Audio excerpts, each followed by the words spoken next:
Chapter 5, Diagon Alley, Part 3. Outside the apothecary, Hagrid checked Harry's list again. Just your one left. Oh, yeah, and I still haven't gotten you a birthday present. Harry felt himself go red. You don't have to. I know I don't have to. Tell you what, I'll get your animal. Not a toad. Toads went out of fashion years ago. You'd be laughed at, and I don't like cats. They make me sneeze. I'll get you an owl. All the kids want owls. They're dead useful. Carry your mail and everything. 20 minutes later, they left Ilap's Owl Emporium, which had been dark and full of rustling and flickering jewel-bright eyes. Harry now carried a large cage that held a beautiful snowy owl, fast asleep with her head under her wing. He couldn't stop stammering his thanks, sounding just like Professor Quirrell. Don't mention it, said Hagrid gruffly. Don't expect you've had a lot of presents from them Dursleys. Just Ollivanders left now. Only place for wands, Ollivanders, and you gotta have the best wand. A magic wand? This was what Harry had really been looking forward to. The last shop was narrow and shabby. Peeling gold letters over the door read, Ollivanders, makers of fine wands since 382 BC. A single wand lay on a faded purple cushion in the dusty window. A tinkling bell rang somewhere in the depths of the shop as they stepped inside. It was a tiny place, empty except for a single spindly chair that Hagrid sat on to wait. Harry felt strangely as though he had entered a very strict library. He swallowed a lot of new questions that had just occurred to him and looked instead at the thousands of narrow boxes piled neatly right up to the ceiling. For some reason, the back of his neck prickled. The very dust and silence in here seemed to tingle with some very secret magic. Good afternoon, said a soft voice. Harry jumped. Hagrid must have jumped too, because there was a loud crunching noise, and he got quickly off the spindly chair. An old man was standing before them, his wide, pale eyes shining like moons through the gloom of the shop. Hello, said Harry awkwardly. Ah, yes, said the man. Yes, I thought I'd be seeing you soon.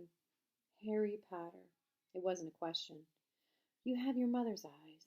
It seems only yesterday she was in here herself, buying her first wand. 10 1/4 inches long, swishy, made of willow. Nice wand for charm work. Mr. Ollivander moved closer to Harry. Harry wished he would blink. Those silvery eyes were a bit creepy. Your father, on the other hand, favored a mahogany wand, 11 inches, pliable, a little more power and excellent for transfiguration. Well, I say your father favored it. It's really the wand that chooses the wizard, of course. Mr. Ollivander had come so close that he and Harry were almost nose to nose. Harry could see himself reflected in those misty eyes. And that's where... Mr. Oliver touched the lightning scar on Harry's forehead with a long white finger. I'm sorry to say I sold the wand that did that, he said softly. 13 1/2 inches. Powerful wand, very powerful, and in the wrong hands. Well, if I'd known what that wand was going to do in the world. He shook his head and then, to Harry's relief, spotted Hagrid. Rubeus Hagrid, nice to see you again. Oak, 16 inches, rather bendy, wasn't it? It was, sir, yes, said Hagrid. Good wand, that one. But I suppose they snapped it in half when you got expelled, said Mr. Ollivander, suddenly stern. Yes, they did, yes, said Hagrid, shuffling his feet. I've still got the pieces, though, he said brightly. But you don't use them, said Mr. Ollivander sharply. Oh, no, sir, said Hagrid quickly. Harry noticed he gripped his pink umbrella very tightly as he spoke. Said Mr. Ollivander, giving Hagrid a piercing look. Well now, Mr. Potter, let me see.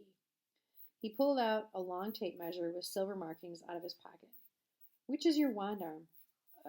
Well, I'm right-handed, said Harry. Hold out your arm, that's it. He measured Harry from shoulder to finger, then wrist to elbow, shoulder to floor, knee to armpit, and around his head. As he measured, he said, Every Ollivander wand has a core of powerful magic substance, Mr. Potter. We use unicorn hairs, phoenix tail feathers, and the heartstrings of dragons. No two Ollivander wands are the same, just as no two unicorns, dragons, or phoenixes are quite the same, and of course, you'll never get such good results with another wizard's wand. Harry suddenly realized that the tape measure, which was measuring between his nostrils, was doing this all on its own. Mr. Ollivander was flitting around the shelves, taking down boxes. That will do, he said, and the tape measure crumpled into a heap on the floor. Right then, Mr. Potter, try this one. Beechwood and dragon heartstring, 9 inches, nice and flexible. Just take it and give it a wave. Harry took the wand and, feeling foolish, waved it around a bit. But Mr. Ollivander snatched it out of his hand almost at once. Maple and phoenix feather, 7 inches, quite whippy. Try. Harry tried, but he had hardly raised the wand when it, too, was snatched back by Mr. Ollivander. No, no, here. Ebony and unicorn hair, 8.5 inches, springy. Go on, try it. Try it out. Harry tried and tried. He had no idea what Mr. Ollivander was waiting for. The pile of tried wands was mounting higher and higher on the spindly chair, but the more wands Mr. Ollivander pulled from the shelves, the happier he seemed to become. Tricky customer, eh? Not to worry, we'll find the perfect match here somewhere. I wonder, now... Yes, why not? Unusual combination. Holly and phoenix feather, 11 inches, nice and supple. Harry took the wand. He felt a sudden warmth in his fingers. He raised the wand above his head, brought it down, swishing through the air, dusty air, and a stream of red and gold sparks shot from the end like fireworks, throwing dancing spots of light onto the walls. Hagrid whooped and clapped Mr. Ollivander, and Mr. Ollivander cried, "Oh, bravo! Yes, indeed! Oh, very good! Well, well, well! How curious! How very curious!" He put Harry's wand back into the box and wrapped it in brown paper, still muttering, "Curious, curious." "Sorry," said Harry, "but what's curious?" Mr. Ollivander fixed Harry with his pale stare. "I remember every wand I've ever sold, Mr. Potter, every single wand. It so happens that the phoenix whose tail feather is in your wand gave another feather, just one other. It is very curious indeed that you should be destined for this wand when its brother, why, its brother gave you that scar." Harry swallowed. "Yes, 13.5 inches, you. Curious indeed how these things happen. The wand chooses the wizard, remember. I think we must expect great things from you, Mr. Potter. After all, he who must not be named did great things. Terrible, yes, but great." Harry shivered. He wasn't sure he liked Mr. Ollivander too much. He paid 7 gold galleons for his wand, and Mr. Ollivander bowed them from his shop.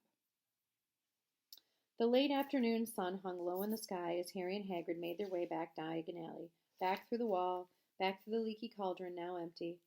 Harry didn't speak at all as they walked down the road. He didn't even notice how much people were gawking at them on the underground, laden as they were with all their funny-shaped packages, with a snowy owl asleep in its cage on Harry's lap. Up another escalator, out into Paddington Station.